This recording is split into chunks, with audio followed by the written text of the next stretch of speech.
बिहार के सियासी समर में महागठबंधन के भीतर सीटों का बंटवारा अभी तक तय नहीं हो पाया है, लेकिन दिल्ली में डेरा जमाए कांग्रेस पार्टी के नेताओं का दावा है कि आज इस मामले पर नतीजा निकलकर सामने आ जाएगा। दिल्ली में बिहार कांग्रेस के नेता डेरा जमाए हुए हैं। आज कांग्रेस की मीटिंग होने वाली है। कहा जा रहा है कि कांग्रेस 54 से ज्यादा सीटों की डिमांड पर अड़ी हुई है।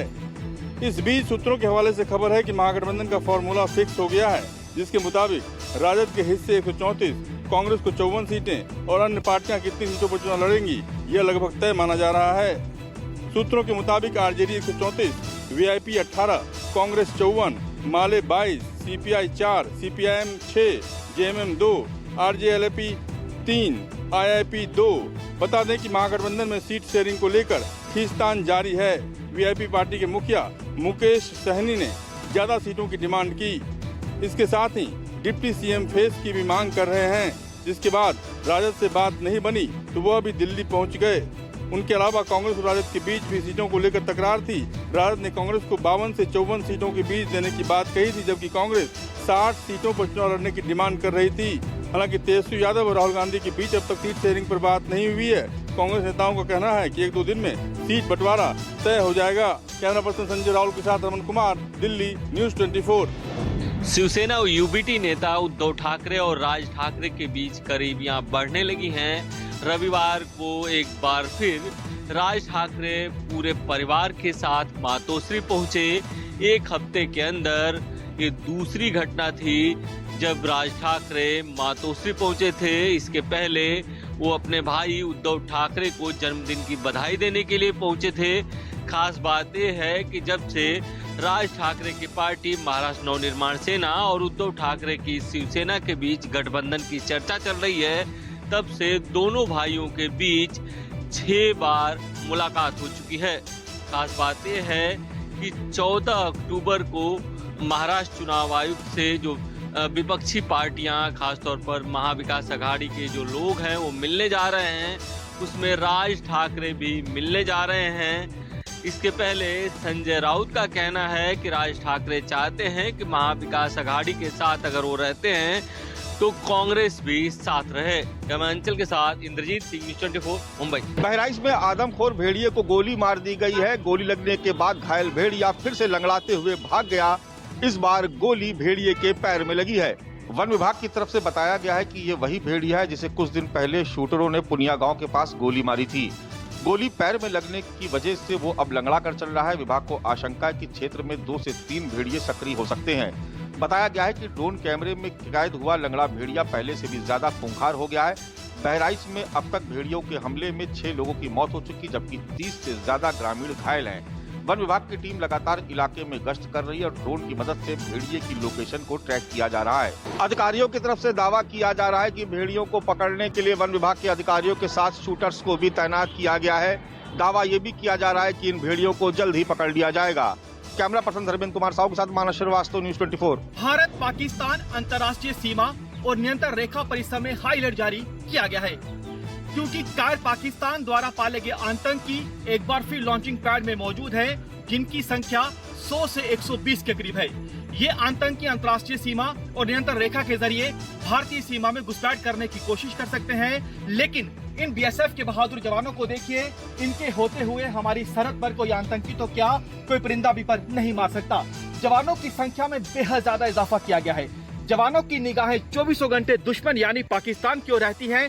आप देखिए कि यही वो जवान है जो देश की आन बान और शान को बनाए रखने के लिए 24 घंटे हमारी सरहद की रक्षा करते हैं। यही वो जवान है जिनकी वजह से हम सुरक्षित हैं, हमारी सीमाएं सुरक्षित हैं। सूत्रों से जो न्यूज 24 को जानकारी मिली है, उसके मुताबिक इस समय मौजूदा समय में लॉन्चिंग पैड में सैकड़ों की तादाद में आतंकी मौजूद हैं, क्योंकि बर्फबारी से ठीक पहले आतंकी भारतीय सीमा में घुसपैठ करना चाहते हैं। बर्फबारी के बाद घुसपैठ के तमाम रास्ते बंद हो जाएंगे और ऐसे में पाकिस्तान की यही कोशिश है, नदी नालों के जरिए, टनल के जरिए वो आतंकियों की घुसपैठ अंतर्राष्ट्रीय सीमा और नियंत्रण रेखा के जरिए करवा सके। कैमरामैन रोहित के साथ पंकज शर्मा, न्यूज 24, भारत पाकिस्तान अंतर्राष्ट्रीय सीमा। कपास किसानों के मुद्दे पर बोटाद में हुई बवाल के बाद गरमाई राजनीति। आपने बीजेपी सरकार पर लगाया पुलिस के दुरुपयोग का आरोप। कांग्रेस ने भी मिलाया सुर में सुर, तो वहीं बीजेपी बोली कि आप बिगाड़ रही है राज्य की कानून व्यवस्था। कपास किसानों के मुद्दे पर रविवार को महापंचायत की जगह हुए बवाल के बाद आप किसान नेता राजू करपड़ा के खिलाफ गंभीर धाराओं के तहत मामला दर्ज किया गया है। ऐसे में अब आरोप प्रत्यारोप का दौर शुरू हो गया है। दरअसल महापंचायत की इजाजत न मिलने के बावजूद बड़ी संख्या में आप कार्यकर्ता और किसान बोटाद के हरदड़ गाँव में इकट्ठा हो गए और इस दौरान हालात अचानक बिगड़ गए। पुलिस पर भारी पथराव हुआ, उनकी गाड़ियां तोड़ी गई और उसके बाद किसानों पर लाठीचार्ज भी हुआ, साथ ही कई लोगों की गिरफ्तारी भी की गई। पुलिस के मुताबिक बिना इजाजत एकत्र हुई भीड़ के पास जैसे ही पुलिस पहुंची, भीड़ उग्र उठी और पथराव शुरू कर दिया। हालात बिगड़ने पर पुलिस ने आंसू गैस के गोले छोड़े और कई लोगों को हिरासत में लिया। आम आदमी पार्टी के प्रदेश अध्यक्ष ईशुदान गढ़वी को भी हिरासत में ले लिया। घटना के बाद पूरे बोटाद जिले में सुरक्षा व्यवस्था कड़ी कर दी गई है। ऐसे में अब आप नेता आरोप लगा रहे हैं कि सब कुछ भाजपा के इशारे पर किया गया है। कांग्रेस भी राज्य की बीजेपी सरकार को अहंकारी बता रही है, तो वहीं भाजपा आप नेता और कार्यकर्ता को नक्सली कहते हुए गुजरात की शांति भंग करने का आरोप लगा रहे हैं। कैमरामैन प्रभात साथ भुवेंद्र सिंह, अहमदाबाद, न्यूज़ 24। समाजवादी पार्टी के विधायक रामअचल राजभर का एक वीडियो बहुत तेजी से वायरल हो रहा है, जिसमें वो बीजेपी को दलित और बैकवर्ड विरोधी करार दे रहे हैं। इतना बड़का नेता है बीजेपी वाले, कुल के दामाद मुसलमान भाई बगावत जानी।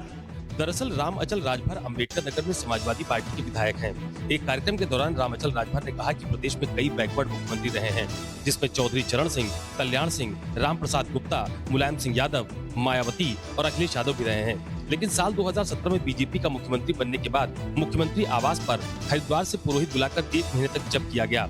कथा भागवत हुई, रामायण का पाठ भी हुआ, गाय के दूध से आवास को धुला गया और बाद में गंगा जल से आवास को पवित्र किया गया। रामअचल राजभर ने ये भी कहा कि जिस घर में उनके बाप दादा रहे हो, अगर बीजेपी के लोग वहाँ बिना धुले नहीं जा सकते हैं, तो उन्हें हमसे वोट मांगने का भी कोई अधिकार नहीं है। यहाँ आपको ये भी बता दें कि रामअचल राजभर जनपद अम्बेडकर नगर की अकबरपुर विधानसभा सीट से लगातार 6 बार के विधायक हैं।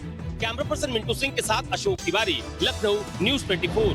हरियाणा के स्वर्गीय आईपीएस अधिकारी भाई पूर्ण कुमार का मामला पूरी तरह से उलझा हुआ है और अभी तक सरकार और दूसरी जो एजेंसियां लगी भी हुई हैं उसको सुलझाने के लिए, लेकिन सुलझ नहीं पाया है और लगातार उलझता ही चला जा रहा है। बेशक अलग अलग राजनीतिक पार्टियों के जो प्रतिनिधि हैं वो चंडीगढ़ के सेक्टर 24 की उनकी रहायश पर आकर उनको श्रद्धा सुमन भी अर्पित कर रहे हैं, लेकिन उनकी जो धर्म पत्नी है आईएएस अधिकारी, वो अपनी मांग के ऊपर अड़ी हुई है कि किस तरह से उनके पति को प्रताड़ित किया गया और हरियाणा के डीजीपी जो हैं उनको तुरंत अपने पद से हटाया जाए और उनको गिरफ्तार भी किया जाए। लेकिन वहीं पर जो 31 मेंबरी कमेटी बनाई गई थी और उसने 48 घंटे का अल्टीमेटम दिया हुआ है और वो समय भी लगातार निकलता चला जा रहा है और आने वाले समय में जिस तरह से कमेटी ने अपना रुख भी स्पष्ट कर दिया था कि संघर्ष को और तेज किया जाएगा,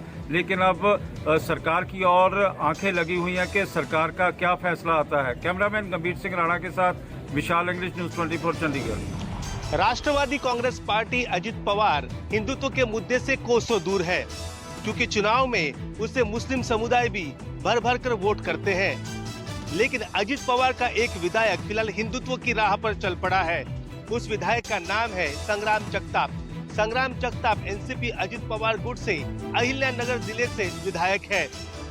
हाल ही में उन्होंने एक बयान दिया। उन्होंने कहा कि दिवाली की खरीदारी हमेशा ही हिंदू लोगों के पास ही की जाए, उस पैसे का उपयोग सिर्फ हिंदू लोगों को ही मिलना चाहिए। जाहिर सी बात है, मुस्लिम समुदाय के खिलाफ ये बयान था। इसके बाद अजित पवार एक्शन मोड में आए। अजित पवार ने कहा कि संग्राम जगताप को नोटिस इशू कर उससे जवाब पूछा जाएगा, लेकिन संग्राम जगताप मानने को तैयार नहीं है। कल एक रैली में संग्राम जगताप ने अपना जो बयान था उसका खुद का ही समर्थन किया और संग्राम जगताप ने कहा कि चाहे पार्टी जो भी कार्रवाई करे वो बयान तो देते रहेंगे। कैमरामैन राजेंद्र सिंह खाती के साथ विनोद जगदाले, न्यूज़ 24 मुंबई। भोपाल में डीएसपी के साले सॉफ्टवेयर इंजीनियर उदित की पुलिस पिटाई से मौत के मामले में और भी सीसीटीवी सामने आए हैं, जिसमें उदित को दौड़ा दौड़ा कर पीटा जा रहा है। पुलिसकर्मी उसे पीटते हुए नजर आ रहे हैं, तो दूसरी तरफ उदित की पिटाई से पहले का वीडियो भी सामने आया है, जिसमें उदित अपने दोस्तों के साथ डांस पार्टी भी सड़क पर करता हुआ नजर आया है, जिसके बाद शिकायत की गई थी, जिसके बाद पुलिसकर्मी यहां पहुंचकर उदित को पीटते हुए नजर आए, जिसका सीसीटीवी सामने आया है। इस बीच पोस्टमार्टम की जो रिपोर्ट आई उसमें पैनक्रियाटिक पैनिक अटैक की भी बात सामने आई है, जिसके जरिए पिटाई के ठीक पहले करीब दर्जन भर घाव थे उदित के शरीर पर, जिसके बाद उसे ये घटना हुई 5 दिन पहले गुरुवार की, जब उदित को एम्स में भर्ती कराया गया था और इसके बाद शुक्रवार को उसकी मौत हो जाती है। इस पूरे मामले में 2 आरक्षक सौरभ और संतोष को एफआईआर के बाद कोर्ट में पेश कर जेल भेज दिया है। तो वहीं दूसरे इस पूरे मामले में काफ़ी हंगामा हुआ है। इस पूरे मामले में लगातार एक के बाद एक सीसीटीवी भी सामने आ रहे हैं। तो दूसरी तरफ इस पूरे मामले में सियासत भी देखने को मिली है, क्योंकि भोपाल में इस तरह पुलिसकर्मियों द्वारा एक युवक को बेरहमी से पीटा गया, जिससे उसकी मौत हो चुकी है। कैमरा पर्सन कमलेश व्यास के साथ विपिन श्रीवास्तव, न्यूज़ 24 भोपाल।